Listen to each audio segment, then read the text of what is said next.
nggak perlu gudang. Tetapi keuntungan itu di minimarket nanti kan nampak keuntungannya. Jadi di luar beli 10.000, di sini 10.000, tapi keuntungan nanti untuk kembali kita. Termasuk sekarang nih air, Bapak Ibu, air minum kita beli yang second harga 11 juta ya, tapi kadang nyala, kadang mati. Nah, ini kalau dari Bapak Ibu yang punya usaha air mineral, boleh ditunjukin kemana beli alat untuk air mineral yang kalau bisa yang bisa cicil lah, yang harga 30-50 juta yang bisa dicicil supaya untuk putra-putri kita bisa maksimal, karena ini kadang nyala, kadang mati. Namanya barang second. Jadi insya Allah mudah-mudahan ada jalan, karena air itu yang utama. Kalau beli ya memang selama ini alhamdulillah masih bisa cover beli, tapi kalau udah santri banyak tentu juga repot.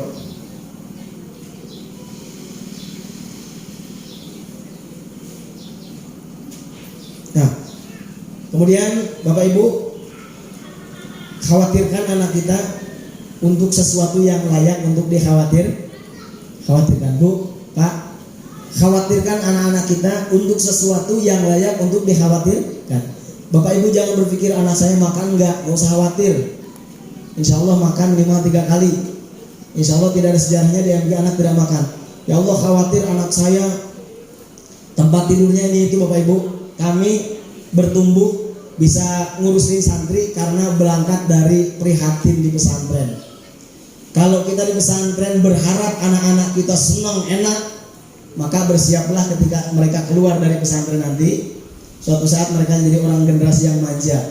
Kalau mereka biasa mandiri di pesantren, ya bisa dilihat ustadz-ustadz yang keluar dari pesantren, apalagi pesantren salaf, yang makan aja kadang cuma sekali pasti ya.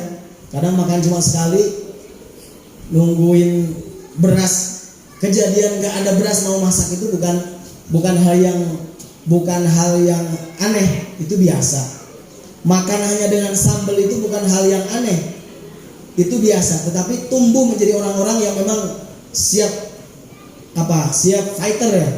Fighter bukan berantem ya. Artinya siap memang untuk hidup mandiri. Kalau anak-anak kita biasa mandiri, anak-anak kita biasa belajar untuk hidup sulit, insya Allah suatu saat dapat senang itu mereka tidak akan masalah, betul. Tapi kalau anak kita terlanjur udah biasa senang, enak, suatu saat mereka dapat kesulitan, mereka orang Sunda bilang ngarumas itu apa? Ya nggak terbiasa lah begitu, Bu. Tidak terbiasa. Gambaran gurunya guru saya, ini bukan hanya sekedar cerita, gambaran gurunya guru saya yaitu Kiai Haji Tubagus Umar Bakri Sempur bin Tubagus Sayyidah bin Tubagus Arsyid. Beliau kalau mau masak makan itu nasinya dijatuhin kerikil-kerikil Bapak Ibu. Dimasukin kerikil supaya apa? Ketika makan ngambilnya sedikit-sedikit. Karena di pesantren itu justru dilatih untuk sedikit makan, dilatih untuk sedikit tidur. Maka ke depan mudah-mudahan pesantren MK bisa fasilitasnya memadai, nyaman untuk ngaji dan belajar, tapi bukan nyaman untuk tidur. Kalau nyaman untuk tidur nanti anak kita kerjanya banyak di tidur. Tapi kalau nyaman untuk belajar, nggak apa-apa mereka ketiduran di tempat belajar, ketiduran di tempat ngaji biasa, mutolaah sampai kitabnya ketiduran nggak sengaja, itu di pesantren salaf biasa. Mudah-mudahan sekali lagi Allah SWT menjadikan anak-anak kita generasi yang kuat dohir dan batin. Allahumma amin. Dan terakhir Bapak Ibu, dalam penulisan raport dan lain sebagainya, jika ada kekurangan Bapak Ibu ya nggak usah diposting di media sosial, ya datang aja. Ya guru juga manusia, ya ada lupanya, ada salahnya gitu. Ya Bapak Ibu insya Allah memaklumi kekurangan guru atau menutup aib seandainya ada aib pesantren, insya Allah itu menjadi wasilah, menjadi sebab Allah SWT jadikan anak kita orang-orang yang mulia. Allahumma amin. Demikian Bapak Ibu, mudah-mudahan apa yang saya sampaikan tadi ada manfaatnya. Sekali lagi, kalau ada salah baik perkataan dan sebagainya, dan seandainya ada saudara teman dan lain sebagainya yang barangkali belum memahami sesuatu, kalau bisa menjelaskan jelaskan, kalau tidak bisa menjelaskan jangan nambah-nambahin. Ya, atau ada orang ngomong negatif untuk pesantren manapun, bukan hanya pesantren kita, untuk pesantren manapun. Kalau ada orang ngomong keburukan, kalau nggak tahu dengan diamlah. atau ya kalau nggak tahu ya udah mendingan nggak usah berkomentar. Kita doakan aja. Seandainya itu benar, itu aib harus ditutupi. Seandainya salah, kita omongin jadi fitnah. Naudzubillah min dzalik, Bapak Ibu sekalian. Insya Allah pengajian besok santri baru masuk. Bapak Ibu, ngebayangin santri sebanyak itu gimana? Insya Allah ustadzah yang untuk tahfidz yang sudah ada di pondok sekarang, ustadzah yang sudah untuk tahfidz sudah ada 3 orang. Yang tinggal di sini 1 lulusan Lirboyo, 1 lulusan Jogja. Yang dari Darul Quran tempat Ustadz Yusuf Mansur yang sudah pasti itu sudah ada 2, 1 yang putri, 1 yang putra. Yang putra 1 lagi sedang proses karena izin dari Darul Quran itu juga nggak mudah, kita harus mengajukan surat. Dan mereka juga di sana yang ustadz-ustadznya sudah biasa dengan fasilitas, Bapak Ibu. Karena bayangin di sana yang kelas SD-nya itu masuknya 40 juta, bulanannya 4 juta. Yang SMP ke atas masuk 35 juta, bulannya 2,5 juta. Nah mereka kesini dengan cuaca, kan kemarin udah survei kan salah satu ustadzah kesini, memang luar biasa. Panasnya, tanpa pas masuk ke dalam pun panas. Ya mudah-mudahan mereka niatnya berjuang. Mudah-mudahan kita bisa memuliakan ahli ilmu, ahli kebaikan, memuliakan para hafidh-hafidhoh sehingga anak-anak kita pun menjadi ahli Al-Quran. Amin Allahumma, amin Allahumma, amin. Termasuk ini Pak Ustadz Ainur Rahman, pengajar tahsin dan tilawah, beliau pun selalu perasaan saja udah sebulan ini kita bertambah hampir 10 orang di tahun ini, termasuk pengamanan untuk pengamanan anak kita, bukan anak yang diamankan, kemudian untuk pengajar, dan insya Allah mulai pengajian baru ada beberapa mata pelajaran yang akan dirubah caranya. Jadi jam 7:30 sampai jam 8:30 anak-anak kita itu tahsin. Yang sudah tahsinnya bagus mereka setor hafalan Quran meskipun hanya 1 ayat sehari untuk semua santri itu. Nah untuk semua santri, jadi kalau yang tahfidz memang khusus tahfidz, tapi yang enggak tahfidz pun 1 hari nanti minimal 1 ayat mereka wajib hafal. Targetnya 3 tahun SMP itu 3 juz.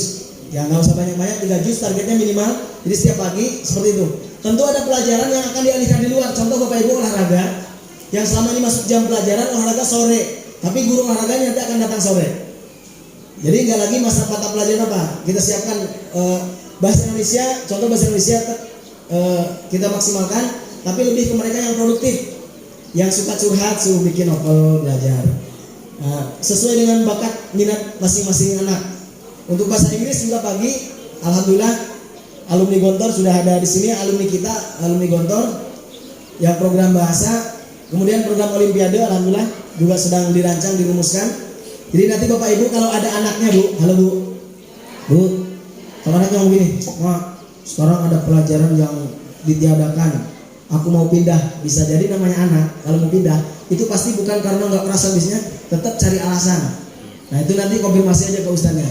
Jadi insya Allah ada beberapa pelajaran yang akan dimaksimalkan, akan beberapa pelajaran yang dialihkan cara pengajarannya. Contoh seni budaya, nanti nggak sekedar teori nulis itu, justru diarahkan sesuai potensinya. Mungkin jamnya tidak di jam itu, yang ke hadroh, yang ke kaligrafi, yang seni baca Al-Quran dan lain sebagainya. Nanti penilaian diambil dari situ. Nah kita pun belajar dari pesantren-pesantren yang besar yang sudah maju, meskipun kita nggak bisa niru sepenuhnya karena berbeda caranya. Ya, berbeda caranya. Demikian Bapak Ibu sekalian, terima kasih atas segala perhatiannya. Mohon maaf atas segala kekurangan, kesalahan dari keluarga besar Pondok Pesantren Al-Quran. Nanti setelah dibagi raport, Bapak Ibu ketika ada memang sesuatu kendala bisa komunikasi dengan ustadz-ustadzanya, dengan wali kelasnya, atau langsung ke Pak Ustadz Anwar atau kepada ustadz yang ada Pondok Pesantren Al-Quran. Benarnya dari Allah SWT, salahnya karena kebodohan kami pribadi. Wallahul muwaffiq ila aqwamit thoriq. Wassalamualaikum warahmatullahi wabarakatuh. Terima kasih atas tausiah sambutannya. Semoga apa yang telah disampaikan bisa kita pahami dan bisa kita laksanakan. Amin amin ya rabbal alamin. Satu lagi Bu, mohon ngapunten.